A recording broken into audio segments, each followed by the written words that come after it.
السلام علیکم ورحمۃ اللہ وبرکاتہ۔ آج میں بہت انٹرسٹنگ ٹاپک پہ بہت امپورٹنٹ باتیں کروں گا انشاءاللہ۔ پچھلے 10 دنوں سے میرے پاس الگ الگ سینکڑوں نمبر سے ہزاروں کالز آئیں، جس میں اکثر علماء کی کال ہے، جس میں 95% عالم دین ہیں جو بریلوی حنفی مکتب فکر سے تعلق رکھتے ہیں، اور صرف مجھے اس بات کی دعوت دینے کے لیے کال کر رہے ہیں کہ میں اللہ کے سوا غیروں سے دعا کروں، غیر اللہ سے دعا کروں، چاہے رسول ہوں، نبی ہوں، صحابی ہوں، تبع ہوں، تابعین ہوں، میں غیر اللہ سے دعا کروں، میں غیر اللہ سے مدد ہوں۔ صرف اس بات کی دعوت دینے کے لیے مجھے کالز کر رہے ہیں۔ میں حیران اس بات پہ ہوں کہ جس امت کو، جن دین کے رہبروں کو دعوت توحید دینی چاہیے، آج وہ رہبر دعوت شرک سر عام دے رہے ہیں۔ جس ممبر سے توحید بیان ہونی چاہیے تھی، آج اس ممبر سے شرک کی سر عام بیج بوئی جا رہی ہے، اور یہ امت چپ چاپ اس کو قبول کر رہی ہے۔ تو یہ بہت شاکنگ بات ہے میرے لیے اور ہر ایک اہل توحید کے لیے کہ ہمیں چاہیے کہ ہم اپنے جان سے زیادہ توحید کے لیے محنت کریں۔ یہ ویڈیو میری آپ تمام ان بھائیوں کے لیے جو مجھے کنٹینیوسلی ہزاروں کالز کر رہے ہیں، اور پھر ان تمام بھائیوں کے لیے بھی جو اللہ کے سوا غیروں سے مدد طلب کرتے ہیں یا سمجھتے ہیں کہ اللہ کے سوا کوئی اور بھی دینے پہ قدرت رکھتا ہے۔ میں ان تمام بھائیوں کے لیے یہ ویڈیوز بنا رہا ہوں، اور میں امید کرتا ہوں کہ کوئی بھی میری اس ویڈیو کا جواب دے دے کتاب و سنت کی روشنی میں۔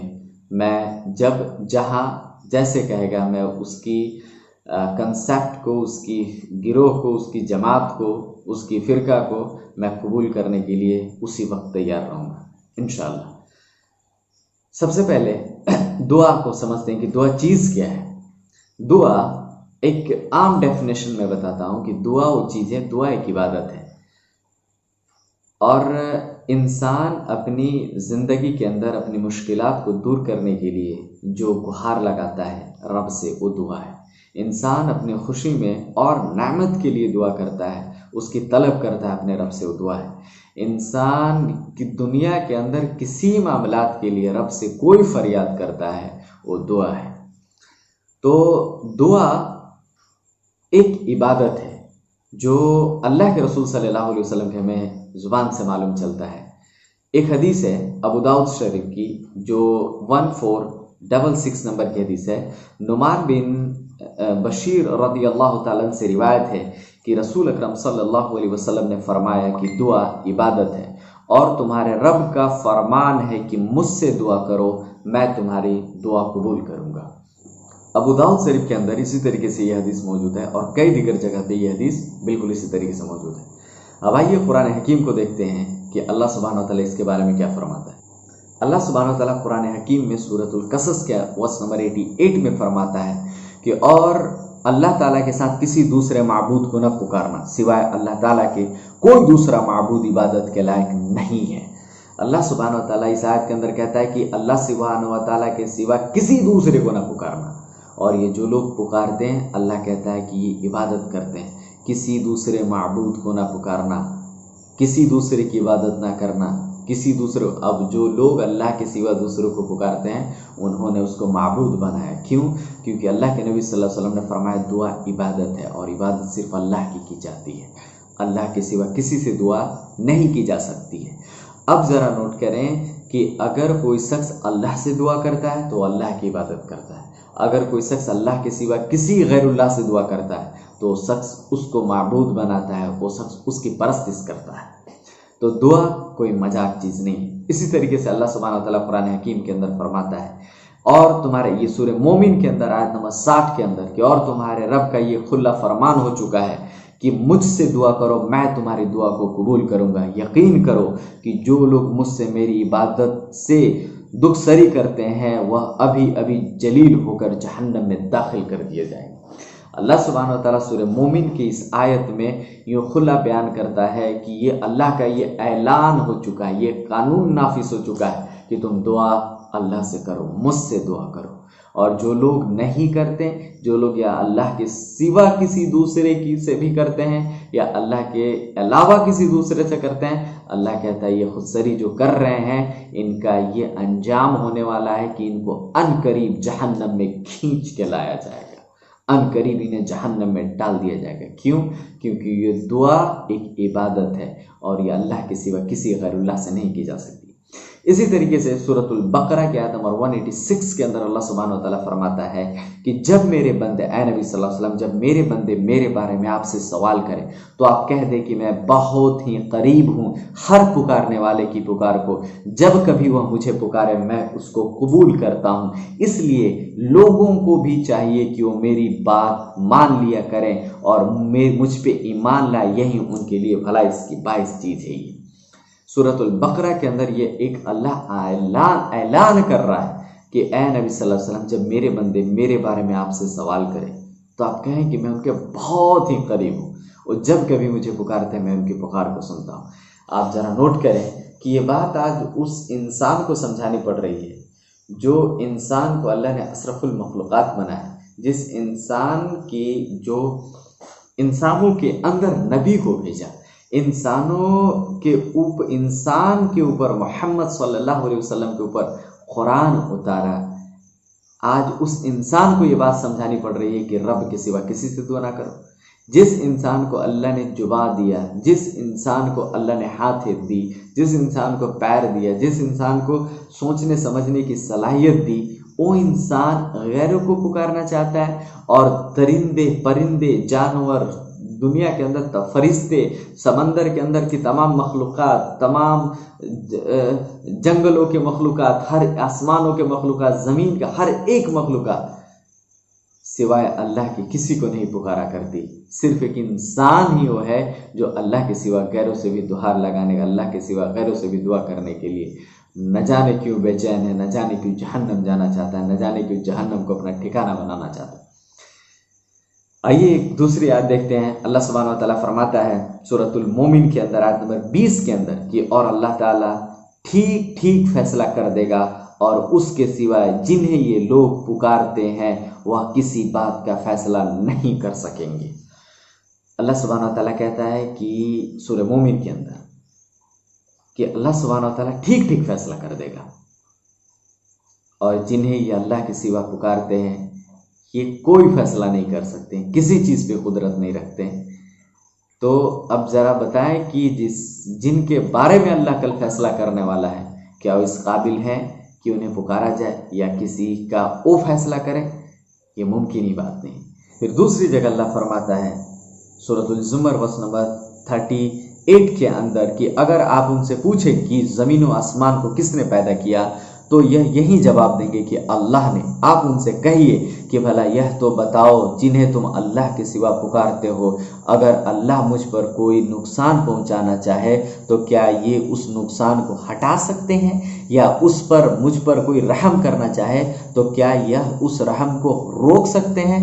آپ کہہ دیں کہ اللہ تعالیٰ میرے لیے کافی ہے، بھروسہ کرنے والے اسی پر بھروسہ کیا کرتے ہیں۔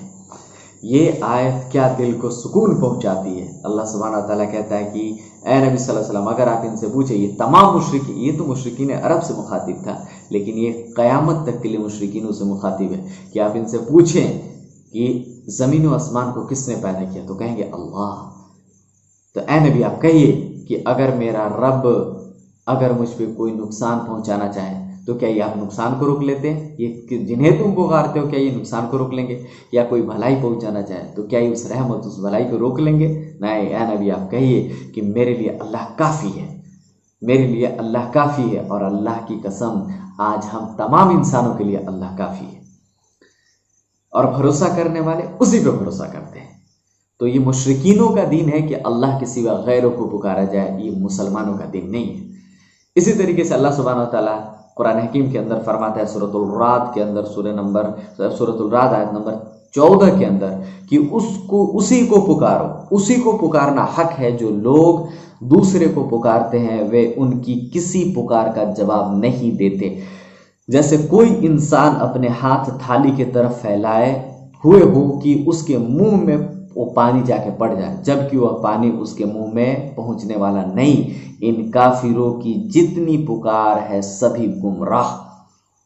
یہ سورہ رعد کے اندر اللہ سبحانہ و تعالیٰ جو بیان کرتا ہے، یہ ایک عجیب و غریب بات ہے کہ اللہ سبحانہ و تعالیٰ ایک مثال بھی دے کے بیان کرتا ہے کہ جس کو اللہ کے سوا پکارتے ہیں یہ بالکل ایسے ہی ہیں کہ جیسے کہ کوئی انسان پانی پڑا ہوا ہے، پانی کی طرف ہاتھ بیٹھا ہے اور کہے کہ یہ پانی میرے منہ میں آ جائے، کیا یہ ممکن ہے؟ نہیں ممکن ہے۔ تو اللہ کہتا ہے کہ یہ لوگ گمراہ ہیں۔ تو بھائی یہ فتویٰ رب کا آپ کے اوپر ہے کہ آپ گمراہ ہیں، یا آپ گمراہ ہو چکے۔ ابو جہل گمراہ تھا، عرب کے اندر جتنے مشرکین ہیں رب کے سوا دوسروں کو پکارے وہ سارے گمراہ تھے۔ بھائی صاحب آج آپ بھی اللہ کو ماننے کے باوجود بھی غیروں کو پکارتے ہیں تو آپ بھی گمراہ ہیں، کیونکہ اللہ سبحانہ وتعالیٰ سورہ یوسف کے اندر فرماتا ہے کہ تم میں سے اکثر وہ لوگ ہیں وما یؤمنون اکثرهم باللہ الا وهم مشرکون، تم میں سے اکثر وہ لوگ ہیں جو اللہ پہ ایمان لانے کے بعد بھی مشرک ہیں، اللہ پہ ایمان بھی لا چکے ہیں اور باوجود اس کے وہ شرک کرتے ہیں، مشرک ہیں۔ اسی طریقے سے قرآن حکیم کے اندر اللہ سبحانہ وتعالیٰ فرماتا ہے کہ آپ پوچھئے زمین و آسمان کا رب کون؟ آپ کہہ دیجئے کہ اللہ تعالیٰ، آپ کہہ دیجئے کہ پھر کیوں تم اس اللہ کے سوا دوسرے کی مدد کے لیے پکارتے ہو، مددگار بناتے ہو، جو خود اپنے جان کا بھی بھلے برے کا اختیار نہیں رکھتا۔ سورہ رات کی آیت نمبر 16 کے اندر اللہ سبحانہ وتعالیٰ فرماتا ہے کہ یہ دوسرے کو جو پکارتے ہیں، جو دوسرے کو مددگار بناتے ہیں، یہ ان کی حیثیت وہ ہے کہ اپنے خود یہ نفس پہ بھی کسی بھلے برے کا اختیار نہیں رکھتے۔ اب کوئی صاحب آ کے مجھے یہ کہے کہ بھائی صاحب یہ مسلمانوں کے، یہ مشرکین کے، جو عرب کے مشرکین تھے ان کے معبودوں کے بارے میں باتیں ہو رہی ہیں، تو بھائی صاحب آپ ایک کام کریں کہ قرآن حکیم کے اندر جائیں اور سب سے پہلے آپ قرآن حکیم کھولیں، سورۃ الاعراف آیت نمبر 188 کے اندر اللہ سبحانہ وتعالیٰ فرماتا ہے کہ آپ کہہ دیجئے، اے نبی صلی اللہ علیہ وسلم آپ کہہ دیجئے کہ میں خود اپنے ذات کے کسی بھلے برے کا اختیار نہیں رکھتا، اور اگر میں غیب کی باتیں جانتا تو بہت ساری بھلائی حاصل کرتا، مجھے کوئی نقصان نہ پہنچاتے۔ تو یہ جو سورہ رعد کے اندر آیت نمبر 16 کے اندر فرما رہا ہے کہ یہ کسی بھلے برے کا اختیار نہیں رکھتے ہیں، جی ہاں یہ تو اللہ کے سوا تمام مخلوقات کی اللہ بات کرتا ہے۔ اس کائنات کے اندر سب سے عظیم شخصیت رسول کی ہے، اس رسول کو اللہ مخاطب کر کے سورۃ الاعراف آیت نمبر 88 کے اندر فرماتا ہے، 188 کے اندر، کہ نبی صلی اللہ علیہ وسلم آپ کہیے کہ میں خود اپنے جان کے کسی بھلے برے کا اختیار نہیں رکھتا۔ اسی طریقے سے سورہ جن ورس نمبر 21 کے اندر اللہ سبحانہ تعالیٰ فرماتا ہے کہ کہہ دیجئے کہ مجھے تمہارے لیے کسی فائدے، کسی نقصان کا اختیار نہیں ہے۔ ایک تو اللہ کے نبی صلی اللہ علیہ وسلم سورۃ الاعراف 188 کے اندر فرمایا کہ مجھے اپنے ذات کے لیے بھی کسی بھلے برے کا اختیار نہیں، اور سورہ جن کے اندر 21 کے اندر اللہ سبحانہ تعالیٰ فرماتا ہے کہ اے نبی آپ کہیے کہ مجھے تمہارے لیے بھی کسی بھلے برے کا اختیار بالکل ذرہ برابر نہیں ہے۔ اسی طریقے سے سورہ یونس کے اندر اللہ سبحانہ وتعالیٰ 49 کے اندر فرماتا ہے کہ آپ کہیے کہ میں خود اپنے لیے کسی فائدے، کسی نقصان کا اختیار نہیں رکھتا ہوں، لیکن جو اللہ چاہے۔ تو اب دیکھیں کہ اللہ سبحانہ وتعالیٰ قرآن حکیم میں نبی کے زبان سے کہلوا رہا ہے، اے نبی صلی اللہ علیہ وسلم آپ فرمائیں کہ میں کسی بھلے، کسی برے کا اختیار نہیں رکھتا ہوں، اپنے نفس کے لیے بھی نہیں رکھتا اور تمہارے لیے بھی نہیں رکھتا۔ تو کائنات کے اندر جو سب سے عظیم ہستی ہے، سب سے عظیم جو کائنات کے اندر ہستی ہے جس کو اللہ نے پیدا کیا، وہ ہے محمد رسول اللہ صلی اللہ علیہ وسلم۔ اگر وہ رسول سے اللہ ان کی زبان سے کہلوا رہا ہے کہ اے رسول صلی اللہ علیہ وسلم کہیے کہ میں نہ تو خود اپنے ذات اور نہ تمہارے ذات پہ کسی بھلے برے کا اختیار رکھتا ہوں، تو یہ تمہارے بابا، یہ چند کوڑی کے تمہارے یہ فقیر تمہارے بابا یہ قابلیت رکھتے ہیں کہ ان سے دعا کی جائے؟ نعوذ باللہ۔ تو میرا دین اسلام ہے، میرا کتاب، میرا اللہ کی جانب سے بھیجا کتاب قرآن ہے، جو یہ قرآن عقیدہ بتا رہی ہے۔ یہ تمام باتیں میں نے قرآن حکیم سے کی، یہ تمام دلائل میں نے قرآن حکیم سے پیش کیا ہے، جس کا کوئی جواب کائنات کے اندر نہیں دے سکتا ہے اہل شرک۔ اس کا جواب صرف، اس سے اتفاق صرف اہل توحید رکھ سکتا ہے۔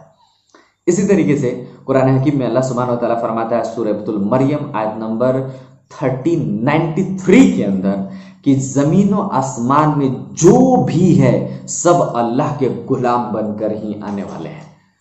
یہ آیت تو دل کو دہلا دینے والی آیت ہے۔ اللہ سبحانہ وتعالیٰ فرماتا ہے کہ زمین میں اب اللہ کے رسول صلی اللہ علیہ وسلم کہاں تھے؟ زمین پہ تھے نا،